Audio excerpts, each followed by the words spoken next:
ఎందుకు ఒక్కరంటే ఒక్కరు కాంగ్రెస్ కుంభకోణాలు బయటపెట్టిన ప్రతిసారి ఇదే డైవర్షన్ గేమ్లు, ఇదే రకమైన డ్రామాలు వీళ్ళకి అలవాటుగా మారిపోయింది. సింగరేణి టెండర్లలో ఇవాళ నేను ఆధారాలతో సహా మీ ముందు బయటపెట్టబోతా ఉన్నా. స్పష్టంగా రేవంత్ రెడ్డి గారి బావమరిది కోసం ఆయనని కింగ్ పిన్గా చేసి, సృజన్ రెడ్డి అనే వ్యక్తిని కింగ్ పిన్గా చేసి ఆయన చుట్టూ ఇవాళ మొత్తం ఆ టెండర్లన్నీ రిగ్గింగ్ చేసి మొత్తానికి 9 టెండర్లు ఇప్పటికే పూర్తి చేసినారు. మీకు ఈ విషయంలో ఒక చిన్న అవగాహన ఉండాలి కాబట్టి ఒక చిన్న విషయం చెప్తాను. మేము గతంలో దాదాపు 10 ఏళ్ళు అధికారంలో ఉన్నాం. సింగరేణి సంస్థలో కేసీఆర్ గవర్నమెంట్ ఉన్నప్పుడు ఎన్నడూ రాజకీయ జోక్యం లేదు, ఎన్నడూ ఇట్లాంటి దిక్కుమాలిన కార్యక్రమాలు లేవు, ఈ పైసల ఆలోచన లేదు. అందుకే నీట్గా కంపెనీ నడిచింది. వేలాది మంది కార్మికులకు అద్భుతమైన బోనస్లు ఇచ్చినాం, 30%, 35% బోనస్లు ఇచ్చినాం. సంస్థ బాగు కోసం ఆలోచించినాము, సంస్థను లాభాల్లోకి తీసుకొని పోయే ప్రయత్నం చేసినాం. వేల మంది కార్మికుల వాళ్ళని సంరక్షించడం, వాళ్ళకి ఇచ్చిన వాగ్దానాలు నెరవేర్చడమే లక్ష్యంగా మేము పనిచేసినాం.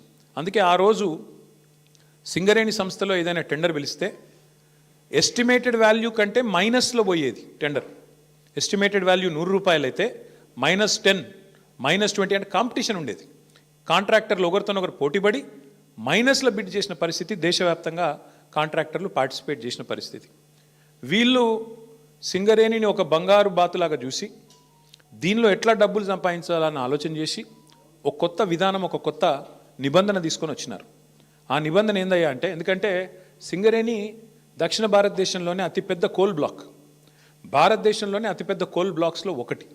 అందుకే ఏం చేసినారు వీళ్ళు, చాలా ఆలోచన చేసి ఈ సృజన్ రెడ్డి అనేవాడు, ఆయనతో పాటు అక్కడ సింగరేణి సంబంధించిన అధికారులు, మరి బట్టి గారికి తెలిసి జరిగిందా తెలియక జరిగిందా, ముఖ్యమంత్రి గారికి అనుసరణలో జరిగిందా నాకు తెలియదు, కానీ ఈ సృజన్ రెడ్డి అనే వ్యక్తి మొత్తానికి ఒక కండిషన్ పెట్టించినాడు. ఏమని? ఖచ్చితంగా ఇప్పుడు ఉదాహరణకు మీరు తెలంగాణలో ఉన్నారు, ఎక్కడో జార్ఖండ్లో కోల్ బ్లాక్ ఉంది, మీకు కంపెనీ ఉంది, మీ కంపెనీకి అర్హతలు ఉన్నాయి, వాళ్ళు టెండర్ పిలిచారు, మీరు డైరెక్ట్గా ఆన్లైన్ టెండర్ వేయచ్చు. ఇవాళ రేపు మొత్తం ₹1,00,000 వరకు కూడా ఆన్లైన్ టెండరే కదా ఇవాళ. 1,00,000 దాటింది అంటే ఈ టెండర్, ఈ ప్రొక్యూర్మెంటు, ఈ టెండర్.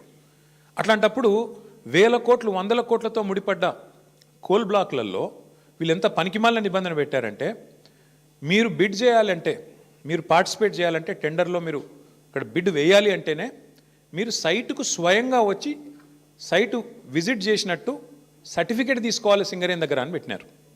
అంటే దీని ఉద్దేశం ఏంది?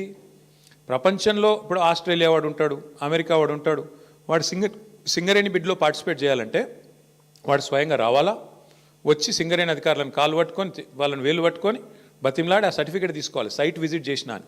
వీళ్ళు ఏం చేస్తున్నారు?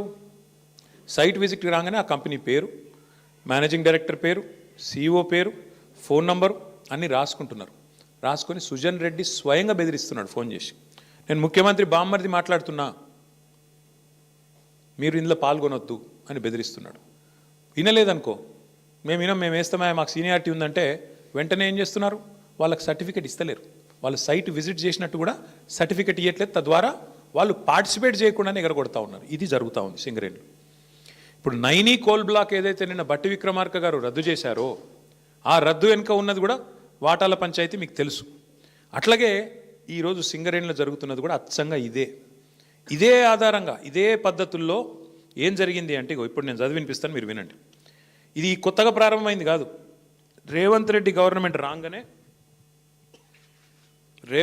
గారి గవర్నమెంట్ రాగానే, కాంగ్రెస్ గవర్నమెంట్ రాగానే ఈ దోపిడీ స్టార్ట్ అయింది. ఎప్పుడు స్టార్ట్ అయింది? ఫిబ్రవరి 24 నుంచి స్టార్ట్ అయింది. ఫిబ్రవరి 20 రోజు ఎంక్వైరీ డేటు, ఒక 385 కోట్లది టెండర్ పిలిచిండ్రు. అప్పుడు ఇంకా ఈ సైట్ విజిట్ ఇది పెట్టినట్టు లేరు, అందుకే అప్పుడు కూడా లెస్లనే పోయింది. తర్వాత ఇంకొక టెండర్ పిలిచిండ్రు మేలో, అది కూడా లెస్లనే పోయింది. Godavari Khani RGOC1, RGOCP3 mine, ఈ రెండు కూడా ఇంకా అప్పటికి దిక్కుమాలిన దంద మొదలు కాలే. ఆడికెళ్ళి మొదలైంది కథ.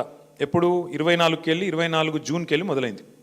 ఫస్ట్ టెండర్ ఎప్పుడు స్టార్ట్ అయిందంటే, విక్రమ్ రెడ్డి అన్నట్టు ఆయన కాంట్రాక్టరు, తర్వాత సృజన్ రెడ్డి, దీక్షిత్ రావు, G వెంకటేశ్వర్ రెడ్డి, తర్వాత CH సుశాంత్, సుధీర్ హీరాలాల్ ధోలు, వీళ్ళందరూ కలిసి రింగ్ అయ్యి మొత్తానికి ఇప్పటికీ 7 టెండర్లు అన్నీ కూడా ఎక్సెస్ బేసిస్లో ఇదే సైట్ విజిట్ సర్టిఫికేషన్ అనే అడ్డమైన నిబంధన పట్టుకొని, అంటే కాంట్రాక్టర్ సైట్కు రావాలి, వస్తేనే సింగరేణి సర్టిఫికేట్ ఇస్తుంది.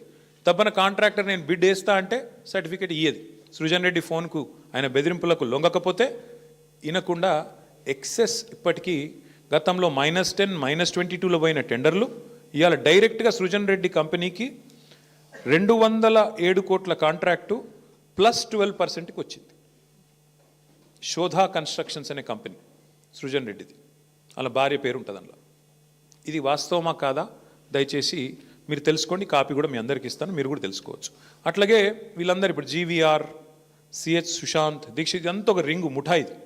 ఈ ముఠాకి నాయకుడు సృజన్ రెడ్డి, రేవంత్ రెడ్డి బావమరిది, వీళ్ళందరూ కలిసి వేసిన రింగు టెండర్లు. ఇది నేను హరీష్ రావు గారు బయట